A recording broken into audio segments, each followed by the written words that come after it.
आजकल हर जगह डेटा की बात होती है ना?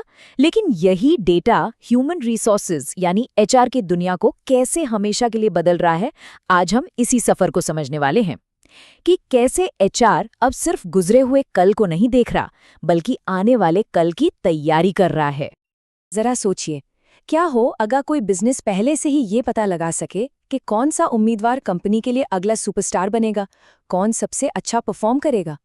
सुनने में किसी साइंस फिक्शन फिल्म जैसा लगता है ना? पर यही तो एचआर एनालिटिक्स की असली ताकत है। ये अंदाजों को हटाकर पक्की जानकारी सामने रखती है। तो सवाल ये उठता है कि ये सब शुरू कैसे हुआ?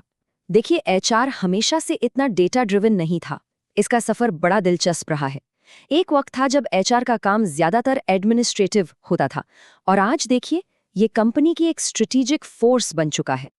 शुरुआत हुई थी पारंपरिक एचआरएम से, जिसका फोकस ज्यादातर एडमिनिस्ट्रेशन पर था। फिर आया ह्यूमन कैपिटल मैनेजमेंट का दौर, जहां पहली बार कर्मचारियों को एक एसेट, एक पूंजी की तरह देखा जाने लगा।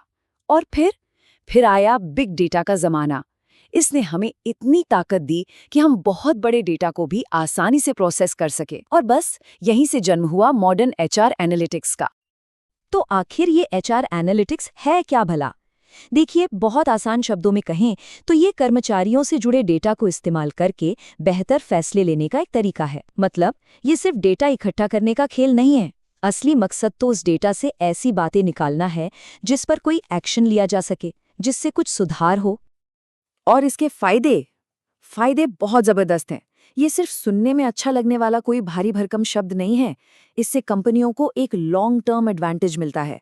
एचआर का काम सीधे कंपनी के मुख्य लक्ष्यों से जुड़ जाता है, और जो एचआर प्रोफेशनल्स हैं वो सिर्फ एम्प्लॉय मैनेजर्स नहीं रहते, बल्कि बिजनेस में एक स्ट्रैटेजिक पार्टनर बन जाते हैं। अच्छा, तो हमने ये तो समझ लिया कि ये क्यों जरूरी है। अब बात करते हैं कैसे की, मतलब ये काम होता कैसे है। देखिए, एचआर एनालिटिक्स कोई जादू की छड़ी नहीं है। इसके पीछे एक पूरा सिस्टम, एक पूरा प्रोसेस काम करता है। सब कुछ शुरू होता है सही डेटा को इकट्ठा करने से। फिर उस कच्चे डेटा को साफ किया जाता है, उसे ऑर्गेनाइज किया जाता है ताकि वो एनालिसिस के लिए तैयार हो सके, और आखिर में उस पर सही एचआर मैट्रिक्स लगाए जाते हैं। ये वो पैमाने हैं जो उस डेटा में छिपे मतलब को बाहर निकालते हैं। ये पूरा एक स्टेप बाय स्टेप तरीका है। तो सवाल ये है कि एनालिस्ट इस डेटा को काम की जानकारी में बदलने के लिए आखिर इस्तेमाल क्या करते हैं, कौन से टूल्स हैं उनके पास। चलिए, कुछ सबसे पॉपुलर टूल्स पर एक नज़र डालते हैं। सबसे पहले और शायद सबसे जाना पहचाना नाम MS एक्सेल। ये लगभग हर किसी के पास होता है और इसे इस्तेमाल करना भी आसान है। बेसिक से लेकर इंटरमीडिएट लेवल के एचआर एनालिटिक्स के लिए ये एक बहुत ही पावरफुल टूल है। फिर आते हैं डेटा को देखने और समझने के लिए बने टूल्स, जैसे कि टैब्लो और पावर बीआई। इनका काम है मुश्किल से मुश्किल डेटा को खूबसूरत, आसानी से समझ में आने वाले चार्ट्स और डैशबोर्ड में बदलना। इससे क्या होता है, एक ही नज़र में ट्रेंड्स और पैटर्न्स को पकड़ा जा सकता है। और जब बात आती है बहुत ही एडवांस्ड एनालिसिस की, तो प्रोफेशनल लोग पाइथन और आर जैसी प्रोग्रामिंग लैंग्वेजेस का इस्तेमाल करते हैं। ये वो टूल्स हैं जिनसे कॉम्प्लेक्स स्टैटिस्टिकल मॉडल्स बनाए जाते हैं, मतलब वो मॉडल जो भविष्य का अनुमान लगा सकते हैं। चलिए, अब आते हैं असली गेम चेंजर पर। एचआर एनालिटिक्स का मतलब सिर्फ ये देखना नहीं है कि अच्छा पिछले साल क्या हुआ था। नहीं, इसका असली जादू तो भविष्य का अंदाजा लगाने में है। इसको ऐसे समझते हैं। पहला है डिस्क्रिप्टिव एनालिटिक्स। ये बस ये बताता है कि क्या हुआ, जैसे पिछले क्वार्टर में कितने लोगों ने नौकरी छोड़ी, सिंपल। लेकिन दूसरा लेवल है प्रिडिक्टिव एनालिटिक्स। ये पूछता है आगे क्या होगा, जैसे कौन से वो कर्मचारी हैं जो अगले 6 महीनों में नौकरी छोड़ सकते हैं। यही तो है असली फर्क।